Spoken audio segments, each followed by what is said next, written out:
6장 19절에서 21절입니다. 찾았으면 봉독해 드리겠습니다. 찾으셨죠? 마태복음 6장 19절에서 21절입니다. 너희를 위하여 보물을 땅에 쌓아두지 말라. 거기는 종과 동록이 해하며 도둑이 구멍을 뚫고 도둑질하느니라. 오직 너희를 위하여 보물을 하늘에 쌓아두라. 거기는 좀이나 동록이 해하지 못하며 도둑이 구멍을 뚫지도 못하고 도둑질도 못하느니라. 내 보물이 있는 그곳에는 내 마음도 있느니라. 아멘. 시원찮은 찬양 하나님께 드리겠습니다.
세상 끝날까지 항상 우리를 인도하실 줄 믿습니다. 마태복음 6장 19절에서 21절 같이 한번 읽겠습니다. 주님 말씀이니까 우리 크게 한번 같이 읽습니다. 너희를 위하여 보물을 땅에 쌓아두지 말라. 거기는 종과 동록이 해하며 도둑이 구멍을 뚫고 도둑질하느니라. 오직 너희를 위하여 보물을 하늘에 쌓아두라. 거기는 좀이나 동록이 해하지 못하며 도둑이 구멍을 뚫지도 못하고 도둑질도 못하느니라. 내 보물이 있는 그곳에는 내 마음도 있느니라. 아멘. 이 본문하고 비슷하게 마가복음 12장에는 주님께서 성전 입구에 그 헌금함이 있는데 그 헌금함을 이렇게 보고 계셨어요. 그래서 헌금하는 사람들을 쭉 보고 있었는데 어떤 사람은 헌금을 많이 넣으면서 하나님께 이렇게 넣으면서 굉장히 득이 만명하며 사람들 볼 때에도 아주 굉장히 좀 자랑스럽게 보였던 모양이에요. 근데 또 다른 여인이 헌금을 했는데 그 여인은 그저 조그마한 두 랩돈, 가장 작은 액수잖아요. 그것을 이렇게 헌금함에 넣는 거예요. 그때 예수님께서 이런 말씀을 하시는 거예요. 이 가난한 과부가 넣은 헌금이 모든 사람들보다 더 많이 넣었다. 그렇게 기록을 한 거예요. 좀 전에 많이 넣은 사람도 있는데 예수님은 이 작은 두 랩돈을 넣은 그 여인의 그 헌금을 가장 많이 넣은 헌금이다. 그렇게 말씀을 했어요. 그리고 이 말씀은 사복음서가 다 기록을 했어요. 오늘 우리가 읽은 마태복음 6장 21절은 종종 오해가 되는 구절이기도 합니다. 왜냐하면 내 보물이 있는 곳에 내 마음이 있다. 이러니까 마음보다 무엇이 앞에 나왔어요? 보물이 앞에 나온 거예요. 보물이 먼저 나왔다는 거죠. 보물은 이제 물질, 헌금을 말하는 건데 이 보물이 먼저 나온 거예요. 그래서 보물, 헌금을 얼마나 했느냐에 따라서 그 사람의 마음이 결정되는 거 아니냐. 그렇게 종종 오해를 합니다. 우리도 지난주에 추수감사 주일을 보내면서 추수감사 헌금을 교인들이 제가 볼 때도 참 힘납게 하셨구나 하는 생각을 해봅니다. 물론 제가 판단할 일은 아니지만 하나님께서 이 말씀을 우리에게 주시면서 우리로 하여금 잘 깨닫는 말씀이 되고 그 말씀을 따라 살기를 원하시는 거죠. 헌금을 많이 드리는 자는 그만한 믿음과 마음이 있으니까 드렸겠지. 그렇게 생각할 수 있고, 또 그렇지 못한 자는 그렇게 믿음과 마음이 적으니까 그렇게 했겠지라는 생각을 이렇게 언저리 같이 할 수 있겠어요. 본문의 뜻하고는 전혀 다른 그런 내용이죠. 사실 이제 그럴 수도 있어요. 실제로는 크게 헌금을 한 사람이 교만함 없이 자기 자랑 없이 정말 하나님께 헌금을 하는 분도 있죠. 우리가 그걸 다 판단하는 것은 할 수 없지만 주님께서는 아시겠죠. 그런데 이제 우리가 이런 문제가 있어요. 무슨 문제가 있냐면 어떤 때 우리 모습을 보면 이렇게 하나님께 헌금을 드릴 때 너무 정성 없는 헌금을 우리가 드리고 있지는 않은가. 예를 들면 친구들하고 뭐 점심 먹을 때 있잖아요. 그때 막 자기가 값을 내겠다고 그럴 때 보면 얼마나 아주 열정적인지 몰라요. 그리고 무슨 물건을 살 때도 주저없이 삽니다. 자기가 좋아하는 거 살 때는 뭐 주저없이 사요. 돈이 얼마나 들어가는지.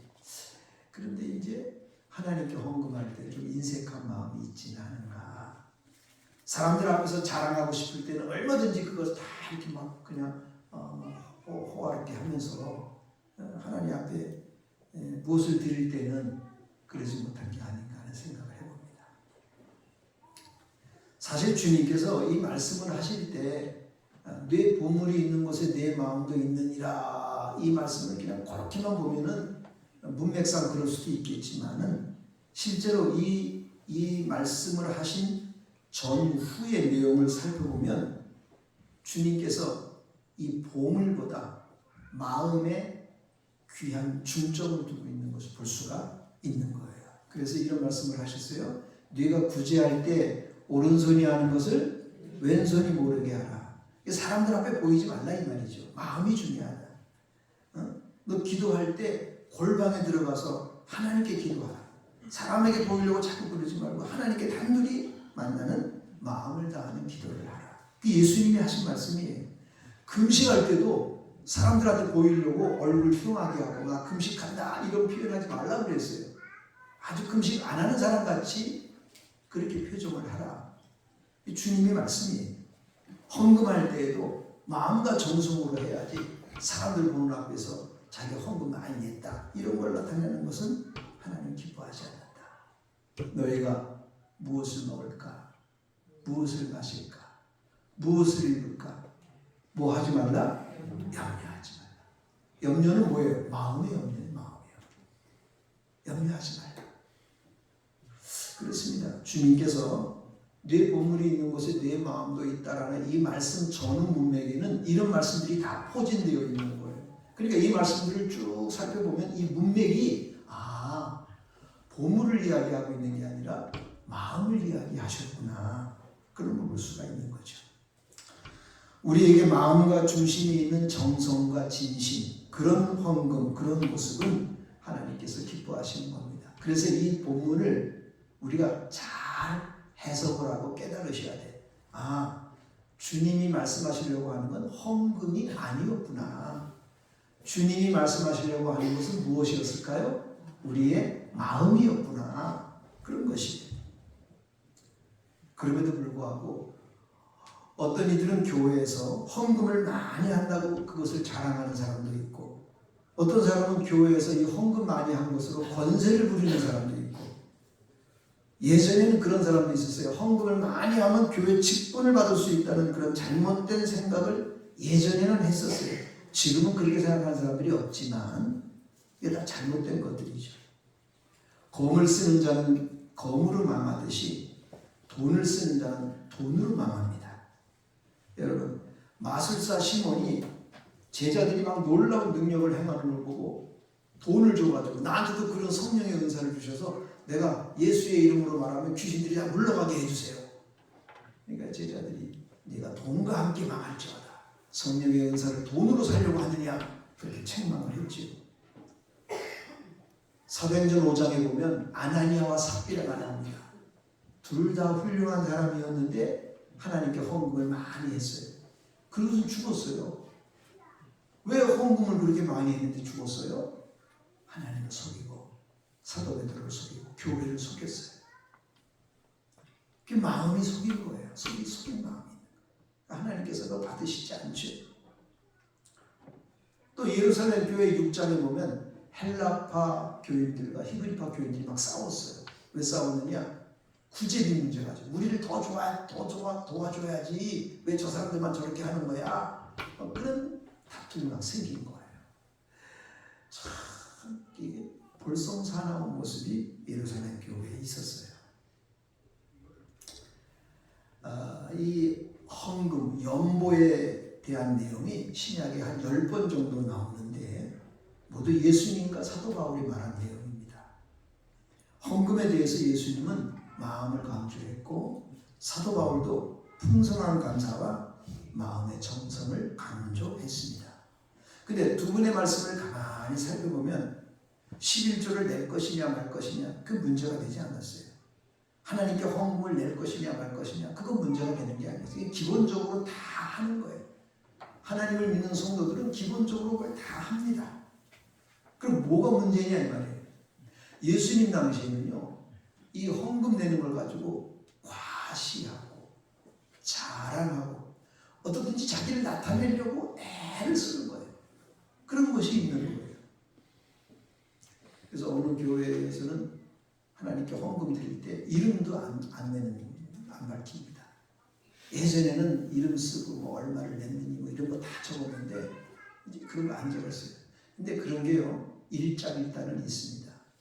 단점도 있지만 좋은 점은 뭐냐면 교회가 투명하게 헌금을 이렇게 했구나 또 이렇게 썼구나 수입과 지출을 정확하게 밝혀주는 것도 귀한 일이에요. 실제로는 이런 양면성은 있습니다. 그러나 하여간 헌금을 하는 사람이 어떤 마음으로 했느냐 과시하고 드러내고 사람 앞에 보이려고 했느냐 하나님 기뻐하는 일이 아니다.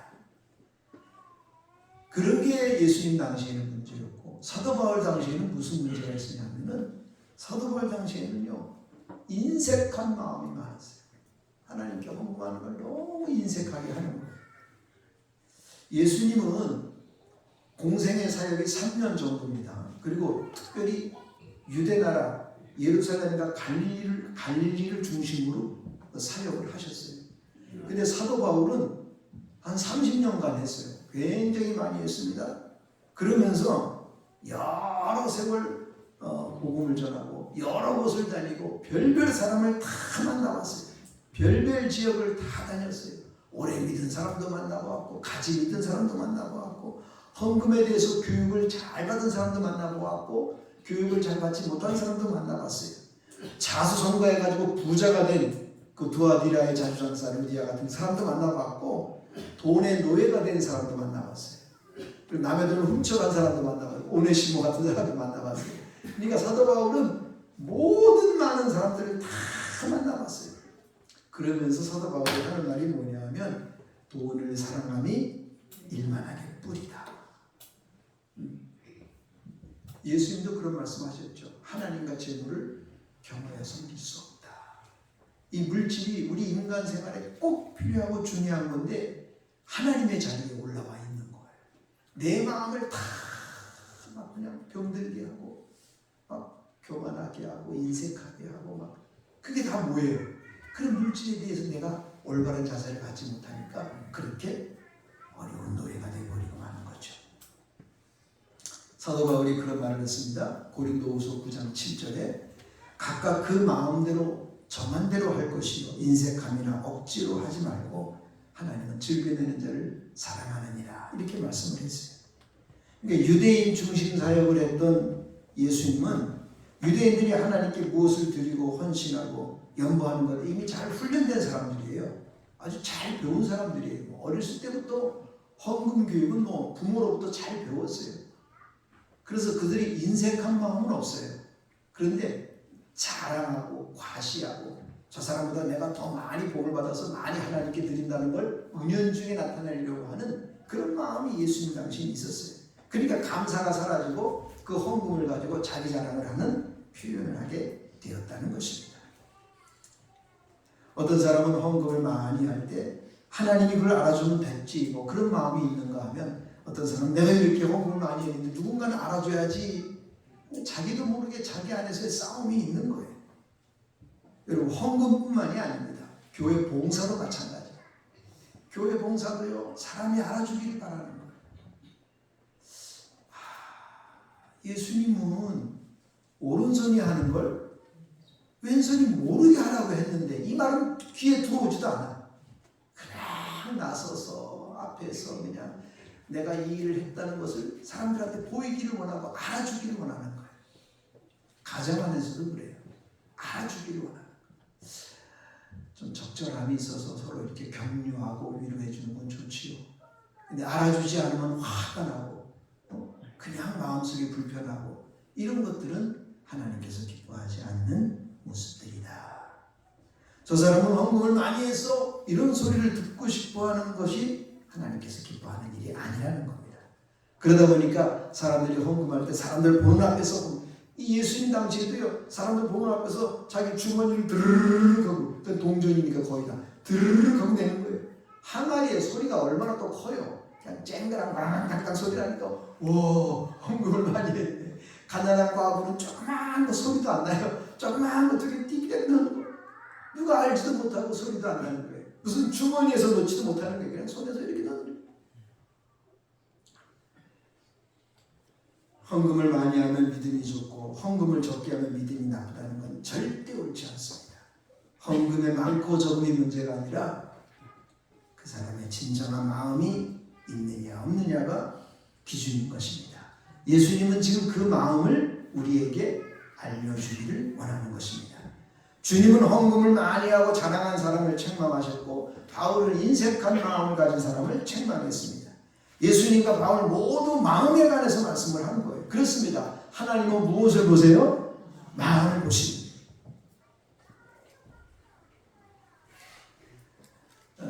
설교에 좀 일찍 결론을 좀 드리고 싶습니다. 조금 설교 결론을 좀 이렇게 많이 드리고 싶어서요. 성경은 드러난 헌금보다도 드러나 보이지 않는 여러분의 마음, 저와 여러분의 마음을 보시기 원합니다.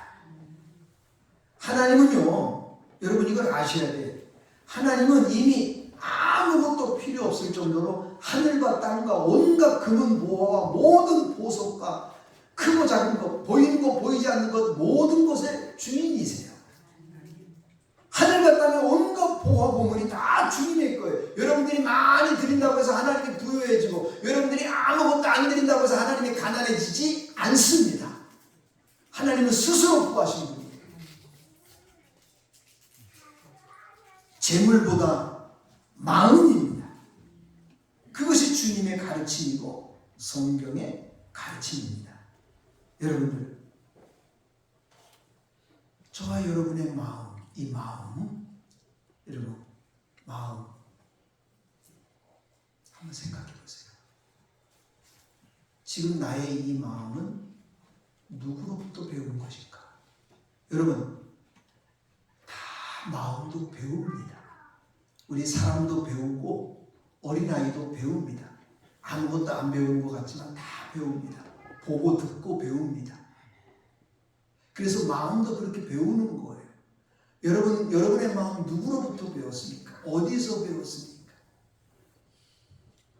육체가 이렇게 성장해서 나이를 이렇게 잡수시잖아요. 노년의 자리에 이르잖아요.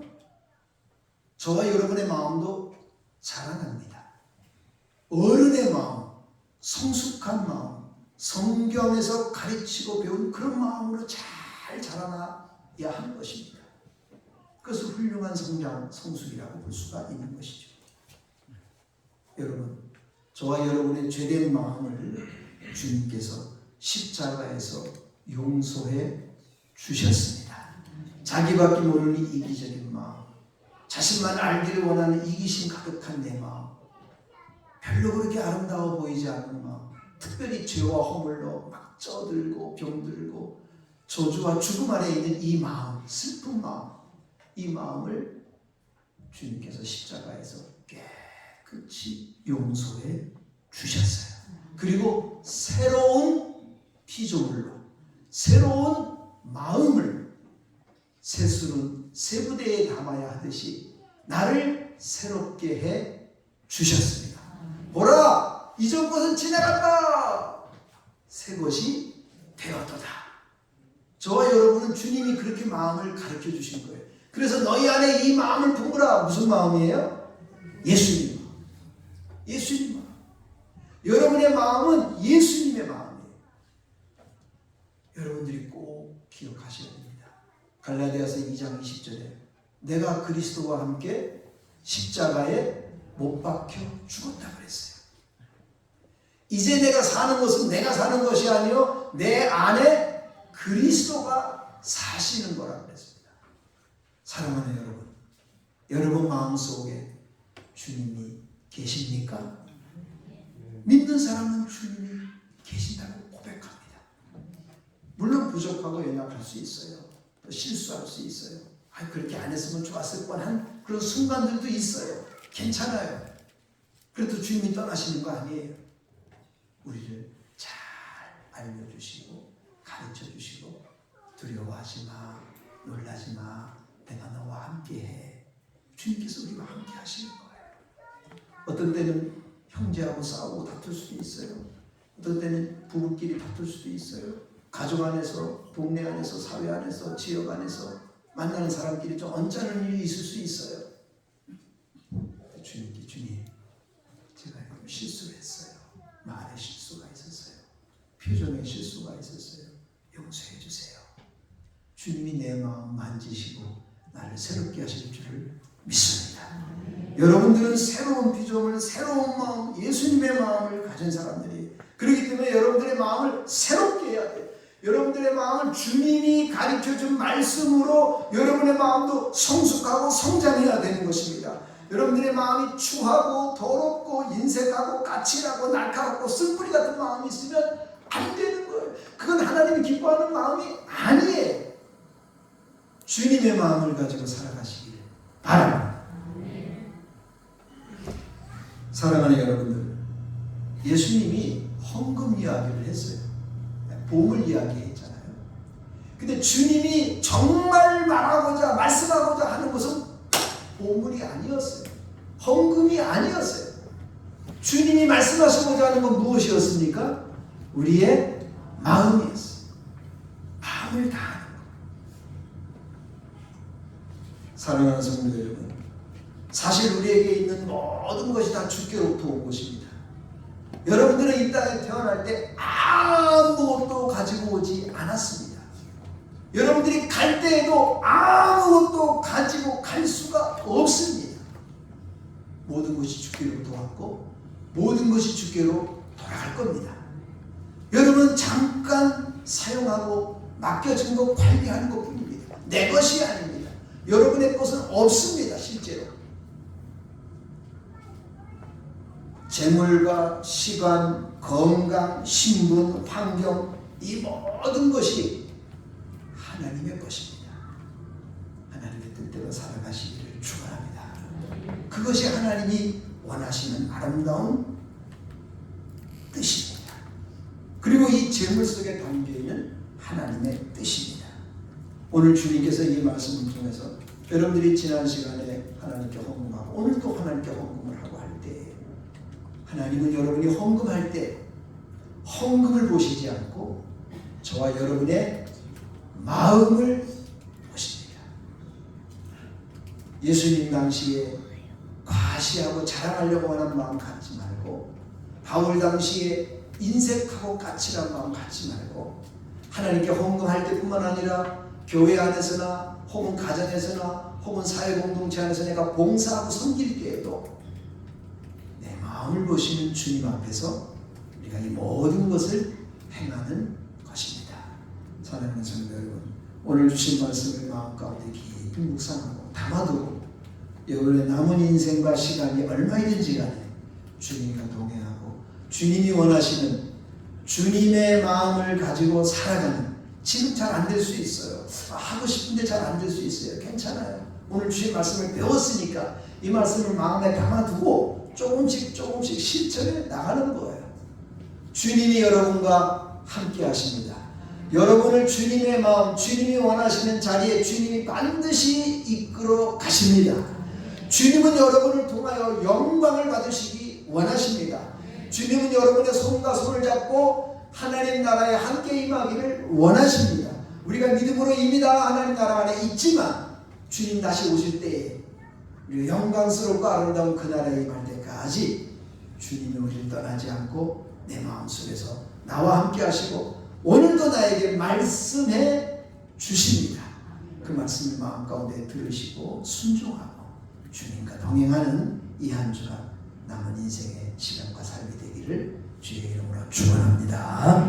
하나님 감사합니다. 감사합니다. 감사합니다.